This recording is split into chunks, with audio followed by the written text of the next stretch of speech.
देखोगे लोगों को, कयामत से पहले एक ऐसा जमाना आएगा कि तुम देखोगे कि मुसलमान युस्बिहुर रजुलु मोमिनन, सुबह जब वो उठेगा तो वो मोमिन होगा, युमसी काफिरन, शाम होते होते काफिर हो जाएगा।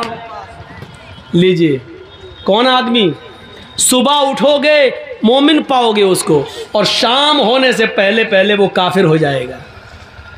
शाम को उसको देखोगे वो मोमिन होगा, लेकिन सुबह उठते उठते देखोगे कि वो काफिर हो जाएगा। दोनों बातें कह दी। सुबह तुम देखोगे एक इंसान को कि वो मोमिन होगा, लेकिन शाम होते होते वो काफिर हो जाएगा। शाम को देखोगे किसी को कि वो मोमिन होगा, सुबह उठते उठते वो काफिर हो जाएगा। यबीउ दीनहु बिइरज़िम मिनद दुनिया, वो दुनिया के चंद सिक्कों में अपना ईमान बेच देगा, दुनिया के चंद सिक्कों में अपना ईमान बेच देगा। आओ आज हम तुम्हें एक सैर कराते हैं, आओ एक तफरीह कराते हैं तुम्हें, और तुम्हें तुम्हारा समाज का एक नक्शा दिखाते हैं। ऐसे लोग हमारे समाज में मौजूद हैं। कौन है? सुबह उठते हैं मोमिन होंगे। आप देखोगे चुनाव का दौर है, इलेक्शन का दौर है, एक आदमी को तुम देखोगे कि सुबह उठेगा, फजर की नमाज भी पढ़ेगा। अब मिसाल सुनो, हदीस तो पढ़ दी, अब इसको की तशरीह देखिए। सुबह वो फजर की नमाज भी पढ़ेगा, फजर की नमाज के बाद वो कुरान की तिलावत भी करेगा, कुरान की तिलावत करने के बाद वो लोगों की खिदमत भी करेगा, फजर के बाद मेहनत तो मजदूरी भी करेगा। लेकिन इलेक्शन में खड़ा है, वो जानता है कि मेरी बस्ती में कुछ हिंदू लोग या सिख लोग या ईसाई लोग भी रहते हैं, मुझे इनका वोट भी चाहिए, मुझे इनका वोट भी हासिल करना है।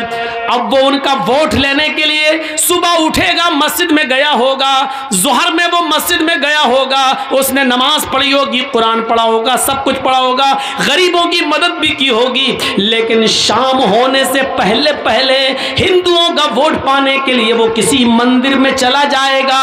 वहां जाने के बाद वो किसी पंडित के हाथ से अपने सर पर, अपने माथे पर टीका भी लगवा लेगा, और मूर्ति के ऊपर हार और माला भी चढ़ा देगा। सिर्फ गैर मुस्लिमों का वोट पाने के लिए वो माथे पे टीका भी लगवा लेगा और मूर्ति पर हार और फूल भी चढ़ा देगा। इसी को अल्लाह के नबी कह रहे हैं, शाम होने से पहले पहले वो काफिर हो जाएगा।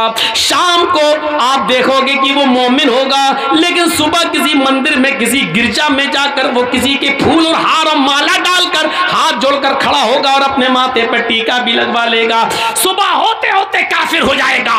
सुबह मोमिन होगा, शाम को काफिर, शाम को मोमिन होगा, सुबह काफिर। और ऐसा क्यों करेगा?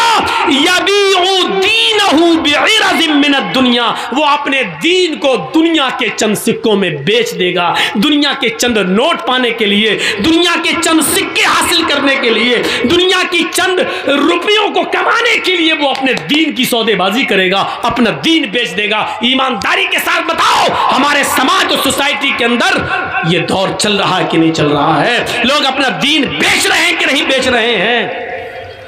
अब हमारी सोच क्या कहेगी? सोच देखिए क्या हो गया। हिंदुस्तान में रहते हैं, हमें भाईचारा बनकर रहना है, हमें उनके यहाँ जाना है, उनको हमारे यहाँ आना है। वो हमारे ईद पे आ जाते हैं तो क्या हम उनकी होली में न जाएं? वो हमारे रमजान के महीने में टोपी लगाकर हमारे रोजा इफ्तार में आ जाते हैं, हम उनके यहाँ मंदिर में चले गए तो क्या हुआ? ये भाईचारा है, ये भाईचारा, ये हमारी सोच है, ये नेता की सोच है। लेकिन शरीयत क्या कहती है कि उसने अपने दीन को बेच दिया है चंद टुकड़ों में। तो मेरे भाइयों, सोच वो नहीं है जो हम सोच रहे हैं, सोच वो है जो जनाब मोहम्मद रसूलुल्लाह ने बताई है। हमें उस सोच के ऊपर चलना है, वरना दीन अकबरी नाफिज करने वाला अकबर भी सही हो जाएगा, जिसने जोधा भाई से शादी करके कहा था कि हम दीन इलाही नाफिज करेंगे। उसने एक नया दीन की बुनियाद डाली थी। उसने भी तो यही कहा था कि हम हिंदू मुसलमान सबको लेके चलेंगे। इस्लाम हिंदू भाइयों से नफरत करने की इजाजत नहीं देता। यकीनन इस्लाम हिंदू भाइयों से प्यार करने की इजाजत देता है, ईसाइयों से मोहब्बत करने की इजाजत देता है, सिख और जैनियों से मोहब्बत करने की इजाजत देता है। हाँ, हमारा इस्लाम तो ये कहता है, या अय्युहन्नास इन्ना खलक़नाकुम मिन ज़करिन व उन्सा।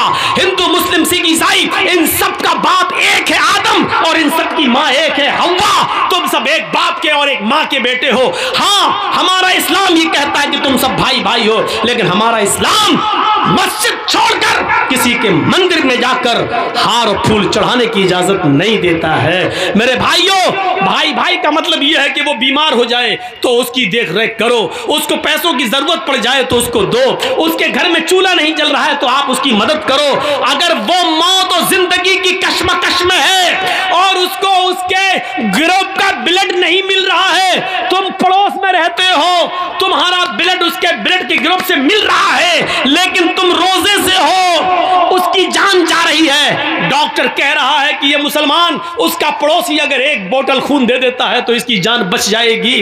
तो यहां इस्लाम ये कहता है कि उस हिंदू की जान बचाने के लिए अगर तुम्हारा एक बोतल खून जा रहा तो दे दो। कहता है रोजे से हो तो इस्लाम कहता है कि तू अपना रोजा तोड़ दे, लेकिन किसी की जान अगर बच रही है तो एक बोतल खून देकर उसकी जान बचा ले। रोजे की कज़ा तेरी बाद में हो जाएगी, इसको बाद में पूरा कर लेना। इस्लाम इस भाईचारे की इजाजत देता है, लेकिन इस्लाम इस बात की इजाजत नहीं देता है कि हम दूसरों के त्योहार में जाकर रंग फेंकें या उनकी पिचकारियों की होली अपने जिस्म पर बर्दाश्त करें और उनसे ये कहें कि लो हमारे भी रंग लगाओ, हम भी तुम्हारे साथ हैं। लो वो हमारी मस्जिद में अगर नमाज पढ़ने आ जाएं तो इसका यह मतलब नहीं कि हम भी उनके मंदिरों में हाथ जोड़कर खड़े हो जाएं उनका वोट पाने के लिए। इस्लाम इस बात की इजाजत हमें बिल्कुल नहीं देता है। मेरे भाइयों, यही हमें सोच अपने अंदर पैदा करना है। इसी सोच को अगर हमने अपनी सोच बना लिया कि अपनी सोच कुरान और हदीस के मुताबिक ढाल ली, तो मेरे भाइयों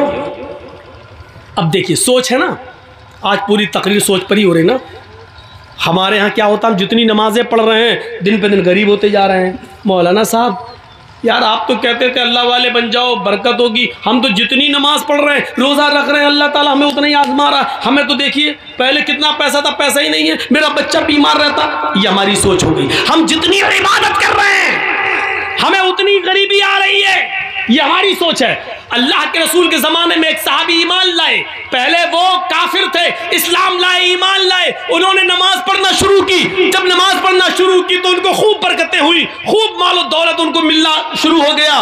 वो अल्लाह के नबी के पास रोते हुए आए। देखिए उनकी सोच, हमारी सोच देखिए और उनकी सोच देखिए। वो कहते हैं अल्लाह के रसूल का क्या हुआ कि जब से हम इस्लाम लाए हैं और जब से हमने नमाजों की पाबंदी की है, हमारे घर में खैर बरकत हो रही है, मालो दौलत सोना और चांदी खूब आ रहा है। अल्लाह के नबी ने फरमाया ये तो अच्छी बात है। कहने लगे अल्लाह के रसूल कहीं ऐसा तो नहीं, आप अल्लाह के नबी हैं, पूछिए अल्लाह से, कहीं ऐसा तो नहीं हमारी नमाज, हमारे रोजे और हमारी इबादतों का बदला अल्लाह दुनिया में हमें दे रहा हो और आखिरत में हमें महरूम कर दे। अगर वो दुनिया में हमें दे रहा तो नहीं चाहिए, हमें अपनी नमाज और रोजे का इनाम आखिरत में चाहिए। अल्लाह अगर हमारी नमाज और रोजे का इनाम दुनिया में दे रहा है और आखिरत में हमें कुछ ना दे तो हमें दुनिया में कुछ नहीं चाहिए, हमें आखिरत में चाहिए। ये उनकी सोच थी। और हमारी सोच क्या है, जब से नमाज पढ़ रहे हैं तब से और कंगाल हो रहे हैं। होता है ऐसा, कभी कभी हम लोग सोचने पे मजबूर हो जाते हैं। अब जैसे हम हैं, एक बहुत बूढ़ी औरत थी, किसी ने कहा मौलवी साहब बहुत मेरी माँ बहुत बीमार है, चलिए थोड़ा सा कुछ दुआ हुआ कर दीजिए। मैंने कहा चलिए चल देते हैं, माँ बीमार है चलें। यकीन मानिए हम जब तक दुआ कर रहे हैं उसके लिए दम कर रहे हैं, पूरी दुआ पढ़ भी नहीं पाए, वो बुढ़िया ही चली गई दुनिया से, ख़त्म। अब इसमें हम क्या कर लें, मेरे हाथ में तो था नहीं। अब हम सोच रहे थे कि लड़का कहीं हमें गाली वाली ना दे, कमीना कैसा मौलवी है तू, हम तो दुआ करने के लिए लाए, तूने तो दुनिया ही से उठवा दिया। लेकिन उल्टा हुआ, हम सोच रहे थे ये और वो उल्टा हुआ। उसने कहा क्या मौलाना है माशाअल्लाह। हमने क्यों, तुम्हें अपने माँ से मोहब्बत नहीं थी? अरे कौन कहता माँ से मोहब्बत नहीं थी? अरे मेरी माँ बहुत तड़प रही थी, बहुत तड़प रही थी, हमने कई बकरे सदका कर दिए, खिला दिए, लेकिन मेरी माँ की तकलीफ़ नहीं जा रही थी। आपने तो इतनी ऐसी दुआ पढ़ी कि बड़ी आसानी से रूह निकल गई मेरी माँ की। हमने कहा अल्लाह तेरा खैर है, कम से कम बुरा नहीं माना। मैं अपना वाक़या बता रहा हूँ, मैंने अब तक 4 निकाह पढ़ाए हैं, चारों को तलाक हो गई। मेरा पढ़ाया हुआ एक भी निकाह नहीं टिका, अब मैं पढ़ाता भी नहीं हूँ। हालांकि ये मतलब नहीं कि अब पढ़ाऊँगा तो टिकेगा नहीं, लेकिन मैं पढ़ाता नहीं हूँ। क्यों? जिसको कहता हूँ कि मैंने 4 पढ़ाए, चारों को तलाक हो गई, वो कहता मौलाना साहब खाना खा लीजिए लेकिन निकाह मत पढ़ाइए, निकाह नहीं पढ़ाइए। अब मैं सोच रहा हूँ कि वो चारों लोग नाराज ना हो कि देखो मौलवी जर्जीस ने मेरा निकाह पढ़ाया और हमारे निकाह टूट गए, और चारों खुश हैं। ये उल्टा हो रहा है, ये चारों खुश हैं। जो लड़कियां अपने शौहरों के साथ परेशान थी वो बड़ी खुश है कि मेरा निकाह, मेरे दूल्हा का निकाह मौलाना जर्जीस ने पढ़ाया, हमें छुटकारा मिल गया। वो अपनी सहेलियाँ, जिनकी सहेलियाँ परेशान है, वो कहती काश तेरे दूल्हा का निकाह मौलाना जर्जिस ने पढ़ाया होता तो तू भी छुटकारा पा गई होती। तो उल्टा हो रहा। हम सोच रहे हैं कि कभी गलत ना कहें, लेकिन मुझसे को लड़के भी खुश, लड़कियां भी खुश, बहुत अच्छा छुटकारा मिल गया। तो कभी कभी ऐसा होता है, ज़रूरी नहीं कि हम जो सोचें वही सही हो। देखिए एक आदमी लंगड़ाता हुआ आ रहा है, ये मुखिया जी बैठे हैं आपके, बड़े इज्जतदार आदमी हैं आपके समाज के, मान लो ये डॉक्टर हैं और हम भी डॉक्टर हैं। अब वहाँ से एक आदमी लौट के आ रहा, लंगड़ाता हुआ चला आ रहा है। अब मैं डॉक्टर हूँ, मुखिया जी भी डॉक्टर हैं। मुखिया जी ने कहा जर्जी साहब जी, ये इस आदमी के पैर में मोच आ गई इसलिए लंगड़ाते हुए चल रहा है। मैं डॉक्टर हूँ, मुझे तजर्बा है। मैंने कहा नहीं मुखिया जी, आपका तजर्बा गलत है। उसके पैर में मोच नहीं आई है, उसकी रीढ़ की हड्डी में दर्द हो रहा है इसलिए लंगड़ाता हुआ चल रहा है। मुखिया जी की सोच अलग, मेरी सोच अलग, ये भी डॉक्टर मैं भी डॉक्टर। हमने कहा अच्छा ठीक है मुखिया जी सुनो, अगर उसकी रीढ़ की हड्डी में दर्द नहीं हुआ, पैर में मोच ही निकली तो 1000 रुपया मैं दूंगा, और अगर उसके रीढ़ की हड्डी में दर्द हुआ जो मैंने कहा तो 1000 रुपया आप दीजिएगा। शर्त लग गई। ठीक है। वो आया चलता हुआ बिल्कुल करीब आ गया। हम दोनों ने पूछा भाई पैर में मोच आई या रीढ़ की हड्डी में दर्द? वो कहता कुछ नहीं, कुछ नहीं, न मोच न रीढ़ की हड्डी में दर्द। अबे फिर तू लंगड़ा के क्यों चल रहा था? उसने कहा मेरी पैर की चप्पल टूट गई थी इसलिए मैं घिसट घिसट के चल रहा था। अब देखिए दोनों की सोच अलग हो गई। मुखिया जी डॉक्टर है, कह रहे हैं उसके पैर में मोच। जर्जी साहब डॉक्टर है, वो क्या कह रहे हैं? नहीं, उसकी रीढ़ की हड्डी में दर्द। दोनों की सोच गलत।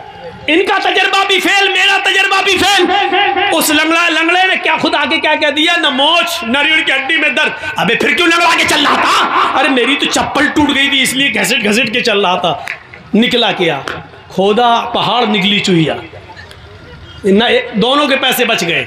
तो कभी कभी सोच ऐसी भी होती है, सोच। इसलिए कुरान ने कहा है बिना तहकीक किए हुए कभी अपनी जबान से कोई लफ्ज मत बोलो। इज़ा जाकुम फासिकुम बिनबाइन, जब तुम्हारे दरमियान कोई समाज का बुरा आदमी कोई बुरी खबर लेकर आए, किसी के बारे में कहे फला ऐसा कर रहा था, तो एकदम उसकी बात मत मान लो, बल्कि तहकीक कर लो। आपको मालूम है इमाम औज़ाई रहमतुल्लाह अलैह बहुत बड़े बुजुर्ग गुजरे हैं। जरा देखिए उनके घर में उनकी बीवी से मिलने के लिए उनके गांव की एक औरत आती है और सुबह सुबह दरवाजा खटखटाती है। इमाम औज़ाई रहमतुल्लाह अलैह फजर की नमाज के बाद कुरान की तिलावत कर रहे थे चटाई पर बैठकर। उन्होंने दरवाजे पर देखा कोई आया है, दरवाजा खोला तो सामने गांव की औरत खड़ी है। पूछा कैसे आई हो बहन? उसने जवाब दिया आपकी बीवी से मिलना है। इमाम औज़ाई रहमतुल्लाह अलैह ने अपनी बीवी से कहा कि तुमसे कोई औरत मिलने आई है, तुम उससे मिलो, मैं अंदर चला जाता हूं। अब इमाम औज़ाई अंदर चले गए और जिस चटाई पर कुरान पढ़ रहे थे उस चटाई पर उनकी बीवी ने उस गांव की औरत को बिठा दिया, आओ बैठो। वो औरत जैसे ही जो गांव की मिलने आई थी जैसी बैठी चटाई पर, उसके पीछे से जो शलवार, ये जो थम्स होते हैं हिप का हिस्सा, ये पूरा भीग गया। जैसी बैठी वो पूरी शलवार पूरा कपड़ा उसके जिस्म से चिपक गया, भीग गई वो। उसने नजर दौड़ाई तो इमाम औज़ाई का 3 साल का बच्चा कपड़े उतारे हुए नंगा वहीं पर खेल रहा था। उस औरत ने क्या समझा कि अभी इस बच्चे ने यहाँ पेशाब कर दिया है। देखिए बच्चा नंगा हो, कपड़ा ना हो, और ये बैठी हो पूरा भीग गई। तो इसने क्या कहा इमाम औज़ाई की बीवी से, तुम्हें शर्म नहीं आती?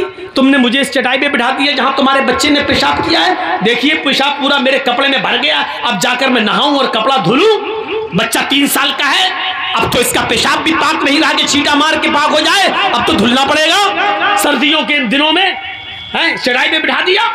इमाम औज़ाई की बीवी क्या कहती हैं? देखिए सोच, देखिए उस औरत की सोच क्या थी कि इस पे पेशाब है। इमाम औज़ाई की बीवी कहती है पेशाब नहीं है मेरी बहन, तुम शौक से इस पर बैठी रहो, तुम्हें डरने की कोई जरूरत नहीं। वो कहती है कि मैं कैसे मान लूं ये पेशाब नहीं है? कोई लोटा नहीं रखा, पानी का कोई जग नहीं है, कोई गिलास नहीं है कि यहाँ पानी गिरा हुआ हो। ये बच्चा आपके कपड़े उतारे हुए है, मुझे तो यही अंदेशा कि इस बच्चे का पेशाब होगा। इमाम औज़ाई की बीवी कहती है कि ये मैं आपको जमानत देती हूँ कि ये पेशाब नहीं है। बच्चे ने पेशाब नहीं किया, किया है, लेकिन बच्चे का कपड़ा उतारा, उसने नाली में पेशाब किया, यहां नहीं किया है, तुम बेफिक्र रहो। उसने कहा इमाम औज़ाई की बीवी से, ये पेशाब नहीं है और पानी भी नहीं है, तो फिर है क्या? पहले मुझे बताओ, मुझे सेटिस्फाई करो। इमाम औज़ाई की बीवी कहती है, जब तुम मान नहीं रही है तो अब मुझे तुझे बताना पड़ रहा है कि ये क्या है। सुन, जब तू नहीं मान रही है तो सुन। मेरे शौहर फजर की नमाज पढ़ के आते हैं और इसी चटाई पर बैठकर कुरान की तिलावत करते हैं। कुरान पढ़ने के बाद फिर वो अपने रब से अपने गुनाहों की माफी मांगते हैं और तौबा करते हैं। इतनी तौबा करते हैं, इतना रोते हैं अपने रब के सामने कि उनके आंखों से गिरने वाले आंसुओं से ये चटाई भीग जाती है, तर हो जाती है। मेरी बहन, तुम जिस चटाई पर बैठी हो और जिस चटाई के से भीग गई हो, ये मेरे बच्चे का पेशाब नहीं है, ये पानी नहीं है, ये मेरे शौहर के आंखों से गिरने वाले आंसू हैं, जो अल्लाह के खौफ से और अल्लाह के डर से रोते हैं, जिस आंसुओं से तुम्हारी शलवार भीग गई है। देखा आपने वो क्या सोच रही थी और वजह क्या निकली है। जरूरी नहीं हम किसी के बारे में कुछ सोचें, जरूरी नहीं कि हम किसी के बारे में जो सोचें वो सही हो सकता है कि हमारी सोच गलत हो। इसीलिए कुरान कहता है, या अय्युहल्लज़ीना आमनुज्तनिबू कसीरम मिनज़्ज़न इन्न बअज़-ज़न्निस। ईमान वालों, ऐ मुसलमानों, कभी अपने मुसलमान भाई के बारे में ज्यादा बदगुमानियां मत रखो। ज्यादा बदगुमानी नहीं। एक लड़की कानों में लीड लगाकर मोबाइल हाथ में रखकर सड़क पर चली जा रही है और बातें करती हुई जा रही है, हमारा दिमाग फौरन वहीं पहुंचता है, ये अपने बॉयफ्रेंड से बात कर रही है। अरे वो जल्दी चल रही है, कानों में लीड लगी है, बात करती हुई जा रही है। जरूरी नहीं कि वो अपने बॉयफ्रेंड से बात कर रही है, हो सकता है कि उसकी बहन बीमार हो, उसको डिलीवरी हो रही हो और वो किसी को फोन करके हॉस्पिटल में बुला रही हो, इसलिए वो जल्दी चल रही हो।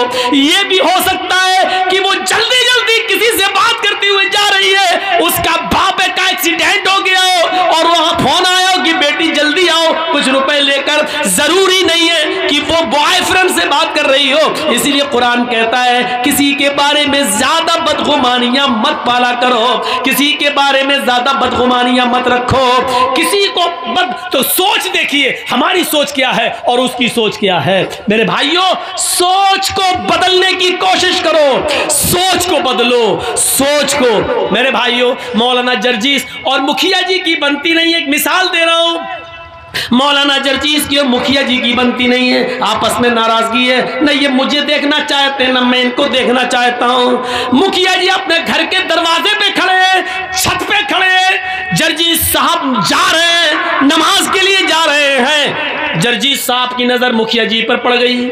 जर्जीस साहब मुंह हिला रहे हैं, होंठ हिल रहे हैं। अब मुखिया जी के दिल में क्या आया, ये कमीना मुझे गाली दे रहा होगा, क्योंकि हमारी बनती नहीं है ना, हम होंठ हिलाते हुए जा रहे हैं, मुखिया जी ने हमारे होंठ हिलते हुए देखे, कमीना में गाली दे रहा, जरूर दिल में गाली दे रहा होगा, होंठ हिल रहे हैं। मुखिया जी की ये सोच सही भी हो सकती है, लेकिन ये सोचने का पावर और हक अल्लाह ने नहीं दिया है। हो सकता है जर्जीस साहब की मुखिया जी से आंखें लड़ गई, जर्जीस साहब मुखिया जी को गाली न दे रहे हो। ये भी तो हो सकता है कि वो नमाज पढ़ने जा रहे हो और वुजू बना के घर से निकले हो, वो वुजू के बाद की दुआ पढ़ रहे हो। या ये भी तो हो सकता है कि वो सुभान अल्लाह और अल्हम्दुलिल्लाह कहते हुए जा रहे हो, कुछ भी हो सकता है। इसीलिए कुरान कह रहा है, या अय्युहल्लज़ीना आमनुज्तनिबू कसीरम मिनज़्ज़न इन्न बअज़-ज़न्निस। ईमान वालों, तुम किसी के बारे में ज्यादा बदगुमानियां मत अपने दिलों में पाला करो। बहुत सी बदगुमानियां इंसान को बहुत बड़ा गुनाहगार बना देती हैं। हमें किसी के बारे में बदगुमानी पालने की जरूरत नहीं है। अपने दिल के अंदर अपने दिलों को साफ रखो, अपनी सोच को बदलो। मैं समझता हूं शायद अब इतने कम लोग रह गए हैं कि ये मेरी ज़िंदगी का पहला रिकॉर्ड हो कि इतने कम लोगों में मैंने कभी तकरीर की हो। मेरे भाइयों, तकरीर के लिए 1 घंटा काफ़ी था। मुझे तो मुखिया जी ने कहा था कि 10 बजे आपको टाइम मिल जाएगा, लेकिन 12 बजे मुझे बिठाया गया। मुझे मालूम था कि 12 बजे के बाद ही टाइम मिलता है। अगर आज मिल जाता तो वाकई मैं बड़ी तारीफ़ करता। आज ये सोचा था कि बिहार की सरजमीन पर 10 बजे टाइम, ये पहली मरतबा मुझे मिल रहा है। अगर 10 बजे टाइम देते तो मैं वाकई तारीफ़ के जुमले बोलता और कहता कि आपने रिकॉर्ड तोड़ दिया, लेकिन आपने मुझे 12 बजे ही टाइम दिया, इसलिए आप उस तारीफ के हकदार नहीं रह गए हैं। आपने वही टाइम दिया जो हमें आम जलसों में मिलता है, वही टाइम दिया। अब मैं भी थक चुका हूँ और मेरा कल प्रोग्राम काफ़ी दूर है, मुझे निकलना है। अल्लाह रब्बुल आलमीन से हम दुआ करते हैं कि बारे इलाह हमारी ख़ताओं को माफ़ फरमा दे, हमारी सोच को इस्लामी सोच बना दे, हमारे अंदर तक़वा पैदा फरमा, हमारे अंदर परहेज़गारी पैदा फरमा दे, हमारे गुनाहों को माफ़ फरमा दे, हमें आपस में भाई भाई बनकर रहने की तौफ़ीक़ अता फरमा। जब तक तो हमें ज़िंदा रख, इस्लाम पर ज़िंदा रखना, जब हमारा ख़ात्मा हो तो ईमान पर हमारा ख़ात्मा फरमाना। वमा अलैना इल्लल बलागुल मुबीन व आखिरु दअवाना अनिल हम्दुलिल्लाहि रब्बिल आलमीन। अस्सलामु अलैकुम।